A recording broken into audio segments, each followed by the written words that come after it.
O crescimento da violência nos surpreende todos os dias e a cada vez mais.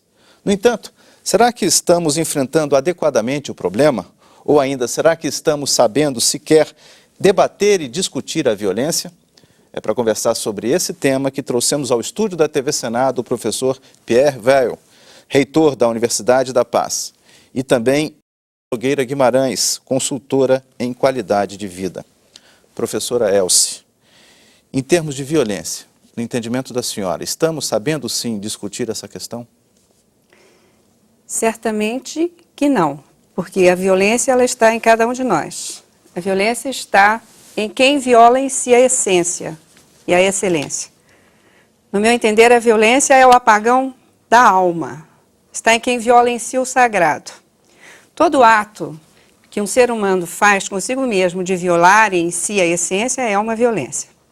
A violência de fora é exatamente por não termos essa dimensão do dentro conosco. E a mudança do pensamento muda a fisiologia. Professor Pierre, em relação a esse enfoque, ao enfrentamento da violência, o ser humano tem sabido discutir e debater as reais razões para essa onda crescente de violência no mundo? Está se começando a debater esse assunto, mas depende de quem está fazendo o debate. Para debater o assunto da violência, é preciso conhecer bem a violência, como que ela surge, onde que ela surge. E nós temos violência intraindividual conosco mesmo, temos violência entre pessoas, temos violência entre nações, que são as guerras, e cada uma desses tipos de violência tem as suas causas que precisam ser conhecidas. E isso leva tempo, é toda uma questão de educação, que eu chamo de educação para a paz. Professor Pierre, acho importante a gente começar também falando um pouquinho sobre a Universidade da Paz. A grande maioria das pessoas sabe sequer o que é a Universidade da Paz, como é feito o trabalho, que trabalho é realizado lá na Universidade da Paz. Ela foi criada há 20 anos, no dia 14 de abril, agora nós vamos fazer 20 anos, que ela foi criada lá na Granja do IP, sob impulso do então governador José Aparecido de Oliveira, que me convidou para assumir a direção dessa instituição e criá-la, embora já tivesse um movimento de brasiliense que já estavam trabalhando para isto e preparando o terreno. Granja do IP, só para a gente localizar, numa região de entorno, próximo aqui ao distrito, a Brasília, não é isso? Está perto do aeroporto, na Granja do IP. Muito bem. E sobre o trabalho realizado lá, qual é o trabalho, como é que é feito o trabalho na Universidade da Paz? Então nós trabalhamos em 3 níveis, em nível individual, nível da pessoa, nível interindividual e social e o nível ambiental. No nível individual, nós trabalhamos em três níveis também. No nível do corpo, a paz do corpo, a paz de coração, a paz de emoções e a paz de mente, a paz de espírito. E nós fazemos isso através de muitos processos, técnicas que são desenvolvidos lá. Por exemplo, a paz do corpo, o telespectador pode fechar os olhos, relaxar os músculos, começando pela ponta dos pés até os músculos da cabeça. E fica assim durante 5, 10, 20 minutos. Isso o coloca numa disposição de espírito e de músculo favorável a um estado de paz. Mas isso não é suficiente, porque nós temos de ir à causa da tensão e à causa da violência. Ela está muito nas emoções. Então precisamos trabalhar também as emoções. Uma forma de trabalhar que eu aprendi com mestres tibetanos que é a forma mais simples, mas que a gente dificilmente aceita porque é simples demais, que consiste em ficar consciente da emoção na hora que ela aparece. Por exemplo, eu fico com raiva. Na hora de eu xingar, de ferir, de ofender, eu nem estou consciente que eu estou com raiva. Às vezes eu tomo consciência depois, eu fiquei com raiva. Então, pouco a pouco, isso leva às vezes meses de treinamento, até a gente chegar a um ponto de dizer, eu estou ficando com raiva. E a raiva some e se transforma em amor. É uma experiência muito bonita. Professora Elce Guimarães, dentro desse enfoque da Universidade da Paz, de trabalhar a paz na pessoa inicialmente, a senhora também desenvolve trabalho nesse sentido, nesse viés. Eu tenho aqui, inclusive, vou pedir para o nosso diretor de TV dar um takezinho fechado. Isso aqui é uma espécie de apostila. É um manual. É um manual prático de qualidade de vida. Sim. Onde a senhora sintetiza aqui anos e anos de experiência e de estudos a respeito desse assunto, qualidade de vida. Vamos falar um pouquinho do seu trabalho. Certamente. 63 anos de vida. A esse potencial de trazer essa síntese exatamente porque tive problemas de muita raiva. Depois eu consegui perceber ao longo da minha existência que quando a gente tem a possibilidade de respirar, a gente pode até escrever raiva de trás para frente, que é aviar. E eu, então, em função de todos os problemas de saúde que tive, busquei soluções na área de balanceamento muscular, que é a cinesiologia aplicada, que é o estudo do movimento. Essa prática, ela consegue, por situações muito simples, que são testes musculares, desvelar para nós quais são os órgãos e os músculos onde estão tais e tais emoções. Por exemplo, quando se fala em raiva, o fígado é a sede da raiva e o coração também. E nós temos práticas muito simples que fazem com que nós possamos transmutar essa raiva imediatamente, tomando consciência dela, porque quem não libera sentimentos vai tirar o tônus, desligar o músculo ligado ao intestino grosso, dentro da testa e do tino, está na própria palavra. E se ela não consegue liberar essas emoções e deixa passar de 24 horas, entra em psicossomatizações. O que nos aborrece é o que nos adoece. Então, tomou consciência disso e dentro de 24 horas, se nós soubermos lidar com isso de uma maneira muito simples e prática que está nesse manual, nós transmutamos imediatamente. Eu também tive o privilégio de fazer cursos com o professor Pierre Weil e tenho estado na Cidade da Paz também, usufruindo das benesses que pessoas com nível de consciência elevado podem trazer. E o que eu consegui foi fazer de uma forma muito simples, práticas que podem ser feitas em mim e no outro. Tem uma frase alusiva à Cora Coralina: feliz aquele que transfere o que recebe e aprende o que ensina. Hoje eu entendo que se incorpora o que se aprende e aprende o que se incorporou, está na palavra. Incorporou, o corpo ourou, que é ouro de trás para frente. E nossos músculos e os nossos tônus musculares, eles estão ligados às emoções. Eu digo que a emoção, no meu entender, é sangue-são, é a limpeza do sangue. A gente observa um cuidado e uma atenção muito grande da senhora em relação ao significado das palavras. Qual é a força real das palavras? Bem, a palavra, ela é exatamente o verbo sendo pronunciado, porque tudo que nós falamos ecoa, ressoa e retorna. E quando falamos alguma coisa e somos ouvidos, nós estamos causando em outras pessoas situações energéticas que podem ser benéficas ou não, dependendo da palavra que nós estamos emitindo.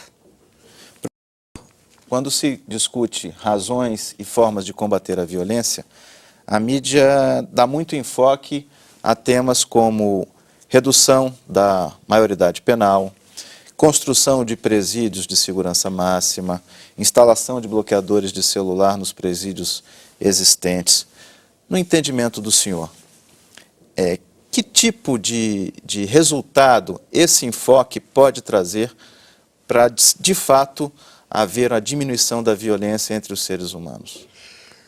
Todos os estudos de educação da delinquência, tanto de adolescentes como de adultos, que a questão é mais ou menos a mesma, mostram que dá muito mais resultado a educação do que a repressão, do que a punição. A visão judicialista é uma visão reducionista ao direito. O direito tem o seu lugar, o delinquente precisa, muitas vezes, por ser um sujeito, às vezes, perigoso, tem que ser isolado da sociedade. Mas o fato de isolar uma pessoa, pode isolá-lo durante 1 ano ou 10 anos, isso não vai modificá-lo muito, ainda mais em prisões superlotadas. Então, há necessidade de educar. E educar através, no caso do adulto, através de adquirir uma profissão, de canalizar as suas energias musculares, como a senhora falou, e realmente dar uma nova estrutura mental, emocional, corporal a um delinquente. Transformar o delinquente em cidadão. E isso não se faz só através de punição e de reclusão ou de diminuição da idade penal. Pelo contrário, é aumentar a idade para educar. E isso tem que incluir o adulto. As poucas experiências que se tem no Brasil e no mundo sobre reeducação de prisioneiros através de adquirir uma profissão, todas elas são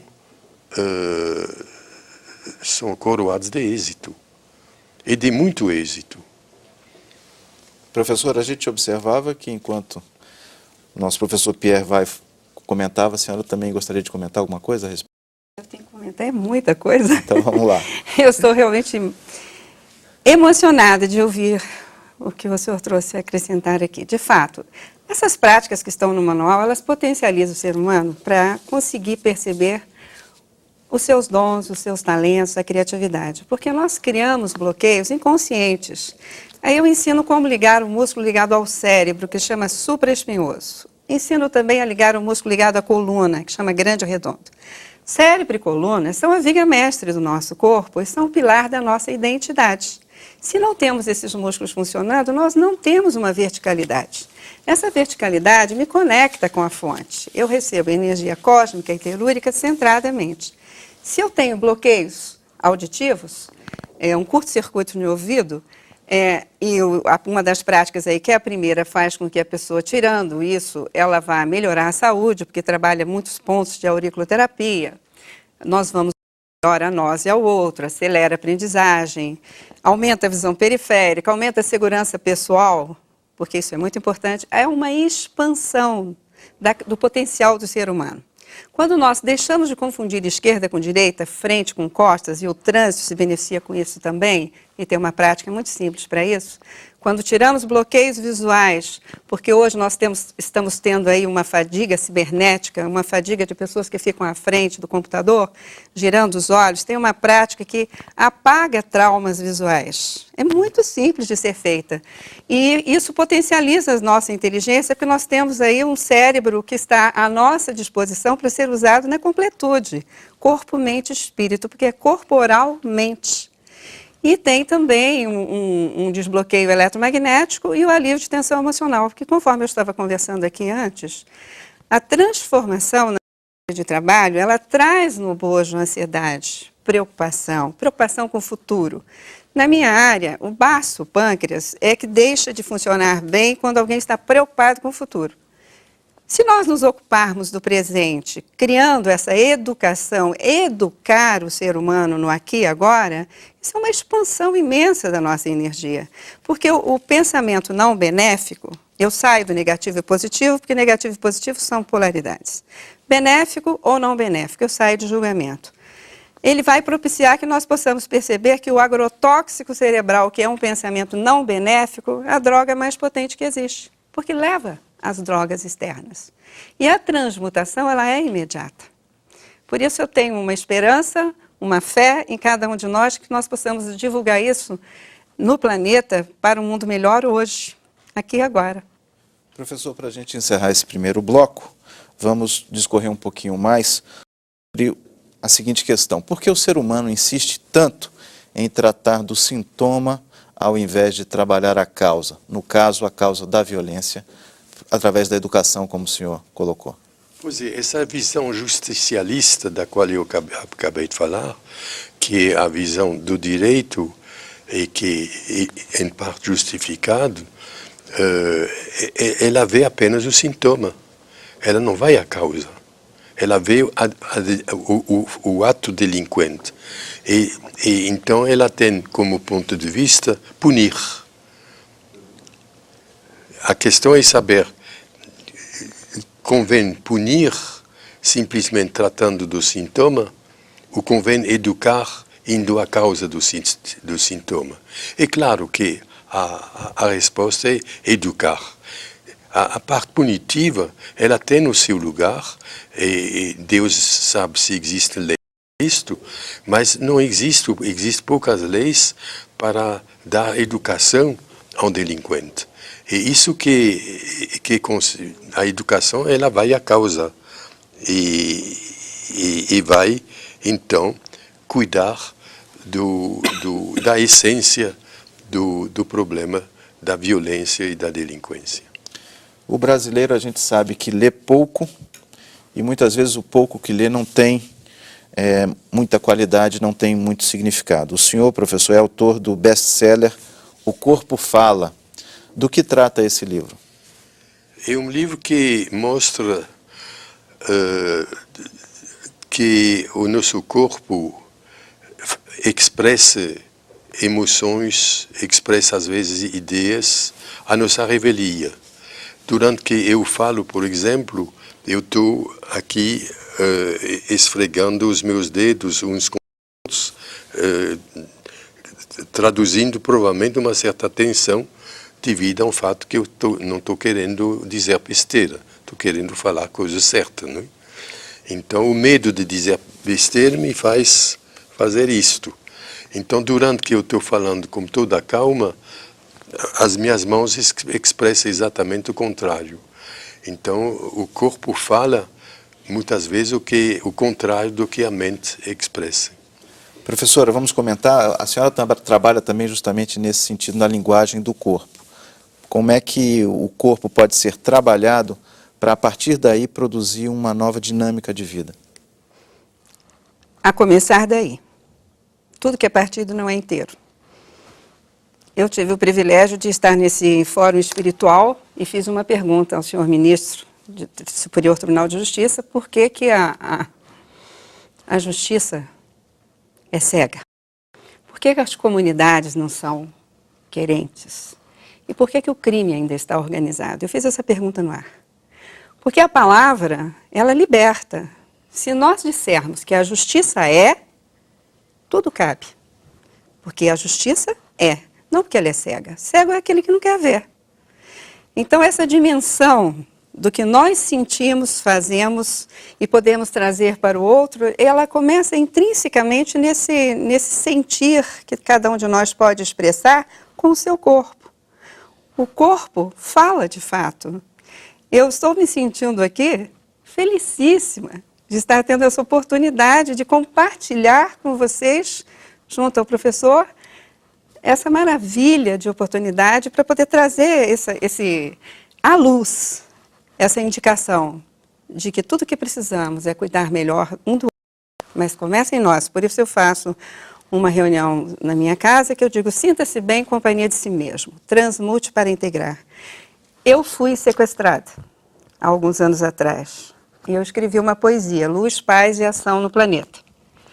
Eu já tive uma oportunidade de ler essa poesia na Câmara, no momento que houve um encontro visando a paz.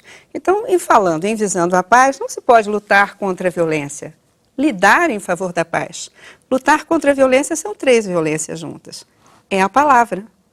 Então, a comunidade querente, ela age, porque a comunidade carente, ela fica manietada, ela se deixa manipular e manipula, e fica à mercê de assistencialismos, porque o ser humano tem o seu potencial, é só desvelar. Nós vamos fazer agora um breve intervalo, voltando a seguir com este tema, abordagem ampla de educação para a paz. Se você quiser mandar alguma sugestão, algum tema para que nós tenhamos aqui, o nosso e-mail está aí na sua tela, entrevistas@senado.gov.br. Voltamos dentro de mais alguns instantes, até já.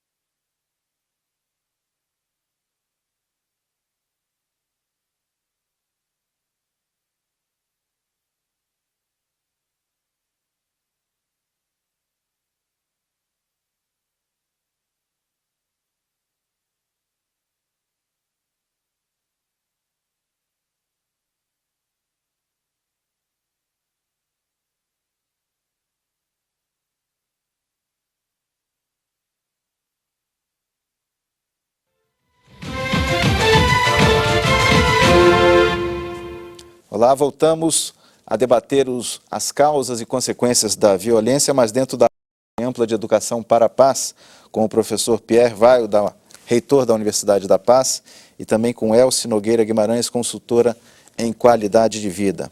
Professor Pierre, falávamos de livros que o senhor editou. Um deles chama-se Arte de Viver em Paz. Qual é a grande mensagem desse livro? É exatamente o que falei no início. Ele mostra que educar para a paz é uma coisa extremamente ampla, que começa consigo mesmo, no nível da ecologia interior, se estende à sociedade, à ecologia social e à ecologia ambiental. Então, nós temos que trabalhar em três grandes níveis. No nível individual, nível social e nível ambiental. Essas são as 3 grandes direções na qual precisamos trabalhar quando fazemos educação para a paz. No nível individual, como eu já falei, tem a paz do corpo, a paz do coração, a paz do espírito, que se cultiva através, sobretudo, do relaxamento e da meditação.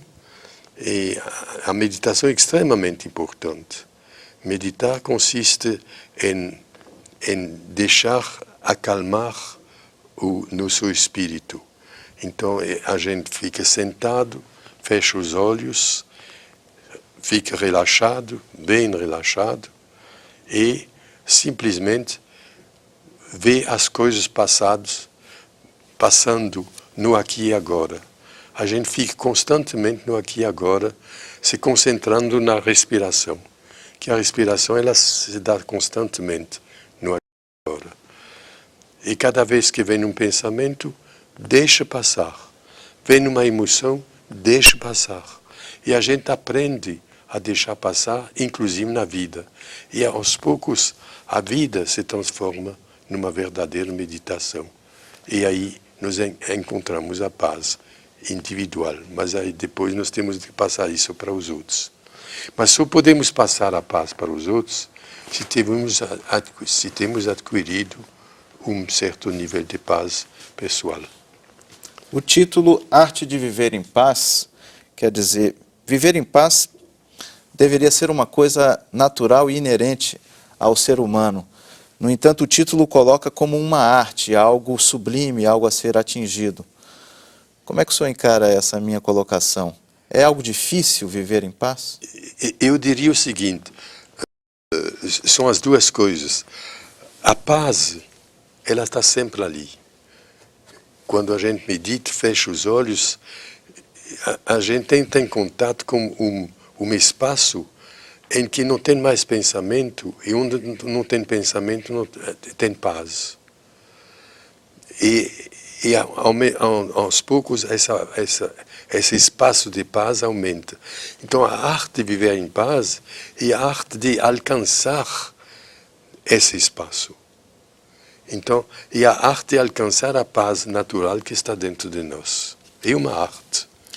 Dentro desse enfoque ainda, professora, a senhora falava da prática sinta-se bem em companhia de si mesmo. Comunga um pouco dessa ideia de meditação, de busca de uma paz interior para depois transmissão dessa energia benéfica, dessa paz? Gostei da energia benéfica, é isso mesmo. Comungo sim. Meditar em ação é uma plenitude do ser, porque quando estamos nos ditando nas nossas ações, nós estamos presentes. Isso é muito importante, porque eu falo que debate e discussão não levam à luz, não levam a consenso. Diálogo, sim. O diálogo é a via para a paz. O diálogo é a vontade que uma pessoa tem de encontrar-se com o outro. Por isso eu tenho dito, casar um mento, relacionar um mento, casamento e relacionamento faz parte da cura do ser humano. Porque esse músculo aqui chama mentoniano. Se eu te olho nos olhos e você me escuta, você fala, eu falo, nós falamos, chegamos a um consenso. Há um casamento, há um relacionamento, não tem sofrimento. Há um entretenimento, certo? Então, é um nível de consciência que se estabelece quando falamos com os nossos olhos, com os nossos ouvidos. Por isso é que eu digo, a gente precisa vigiar os diálogos internos, principalmente quando sozinha. O gênio ou temperamento na família e a língua na sociedade e no ambiente de trabalho. Isso traz resultados muito benéficos, porque estamos em paz. Que conselho a senhora daria àquelas pessoas que vivem num turbilhão de pensamentos, de ideias, e não conseguem ordenar esses pensamentos de forma prática e transformar essa energia, esses pensamentos, em ações produtivas? Eu ensino a 8ª prática desse manual, que é colocar a mão esquerda na testa, a direita atrás, e deixar esse turbilhão de pensamentos e emoções se esvair. Na fala, liberando sentimentos e emoções que provavelmente estarão trazendo todo um manancial de aprendizado desde que a criança se instalou, né, quando a pessoa nasce, e a criança interna vem com essas situações a serem resolvidas.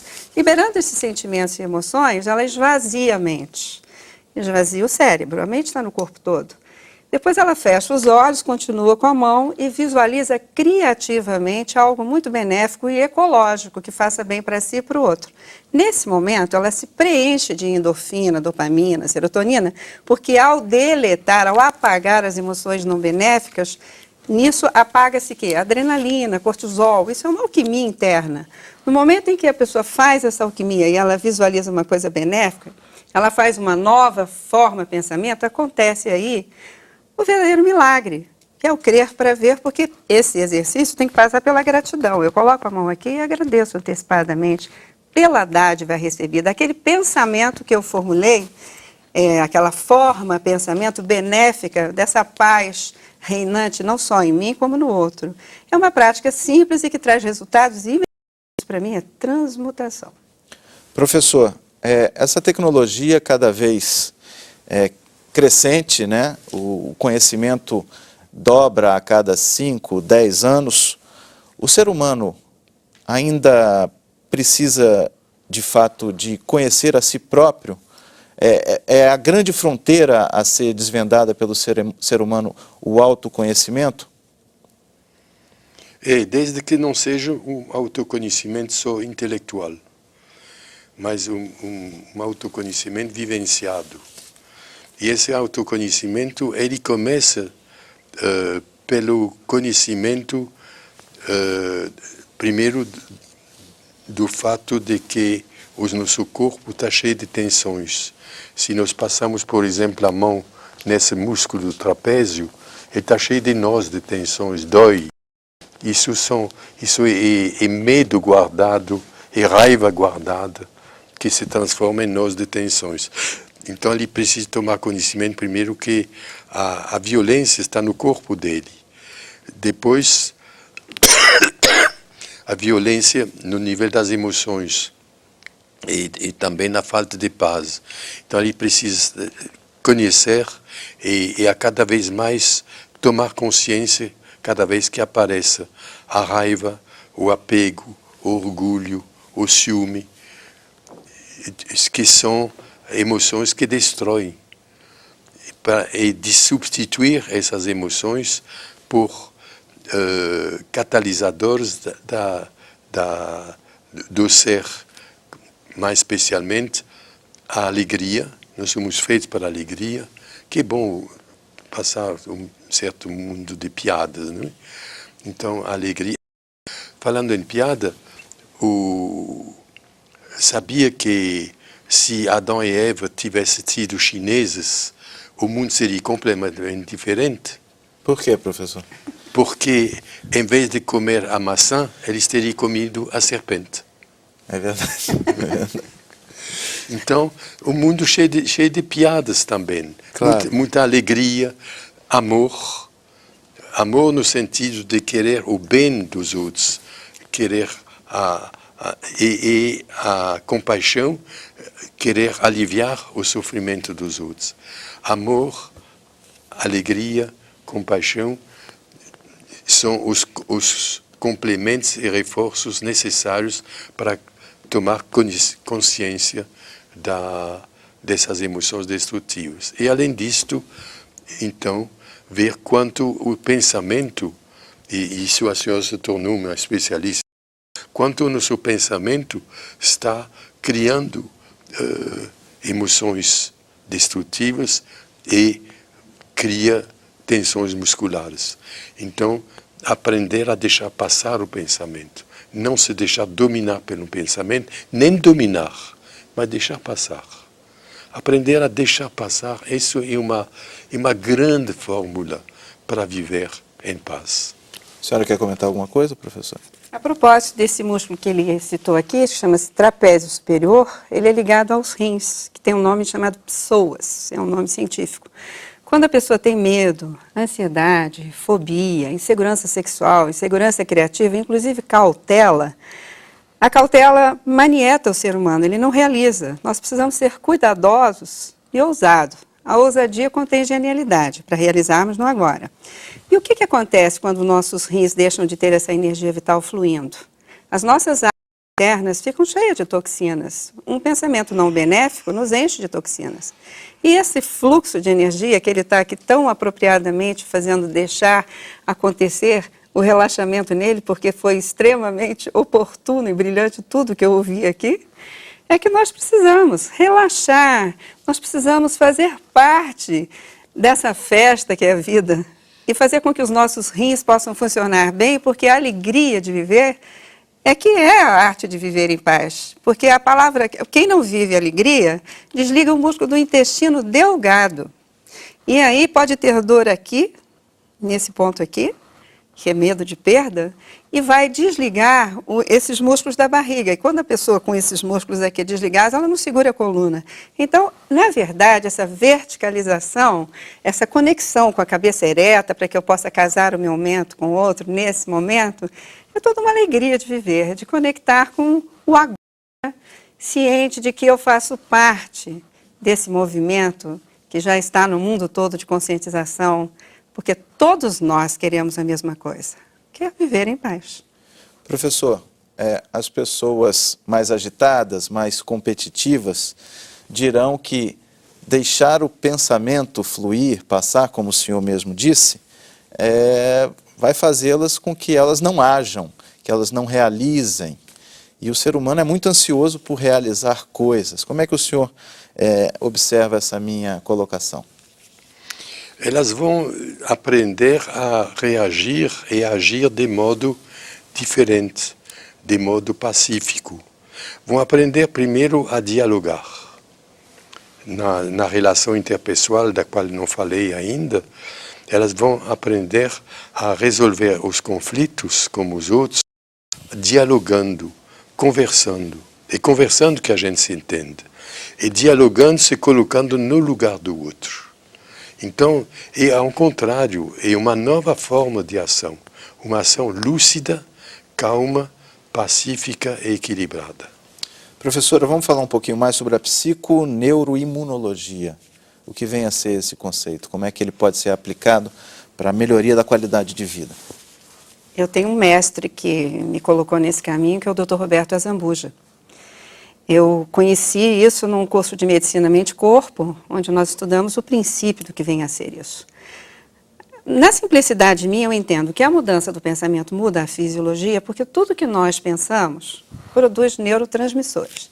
Eles vão para a pele, que é o nosso maior órgão. E depois, há uma caminhada dentro do nosso corpo que a medicina chinesa, pela acupuntura, consegue mostrar que quando uma pessoa tem uma energia parada, e eu coloco a agulha naquele meridiano, aqui no caso do intestino grosso, aquela energia flui.